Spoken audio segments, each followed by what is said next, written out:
Hello guys, for today's video, magluluto tayo na nilagang baboy. Alam kong common na sa ating mga Pinoy ang nilagang baboy. Wala lang, gusto ko na i-video. At yun nga, maglalagay na nga tayo ng sibuyas. Nilaga ko na nga pala yung baboy na to para madali. At nilagyan ko na rin ng asin at saka paminta. At yun nga, nilagyan na nga natin yung sibuyas. At idadagdag na nga natin yung kamote at saka patatas. At yun nga, habang nagdadaga ako, nagprito na rin ako ng bangus.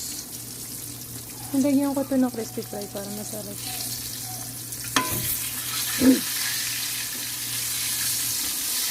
Minsan luto na.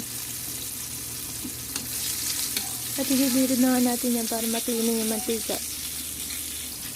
Hintayin lang natin lumambot yung patatas at yung kamote. Siguro mga kalahating araw. Charot.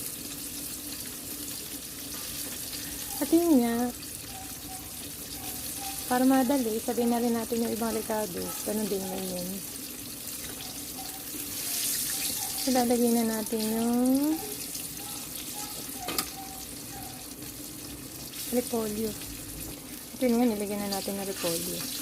Madali naman malagay yung patatas sa yung kamote yun. Kasi niliitan na natin siya. Tayo na lang natin kumulo at takpan natin. At yun nga, luto na yung ating bangus na nilagyan natin ng crispy fry. Sarap na to pag sinagsaw sa toyo at saka kalamansi. At yun nga, medyo half cook na nga yung repolyo. Ilalagay na rin natin yung okra. Yan, 3 piraso. Yun lang kasi natira sa ating rep. Para 1 for 3. 1 for 3 for 4. Ganun. Charot. Ay, ilalagay na rin natin yung onion leaf. Pampasarap din yan, guys.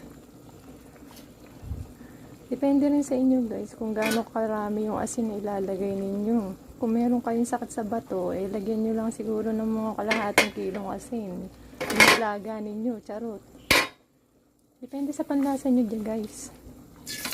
Kung gaano karaming asin ang ilalagay ninyo. At dahil nga naubusan tayo ng Norfolk cube, di na natin lalagyan ng cube. Dahil nga wala diba? Charot. At titikman na nga natin siya, guys.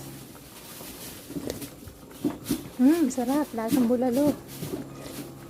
At yun lang, guys. Thank you for watching. Babush!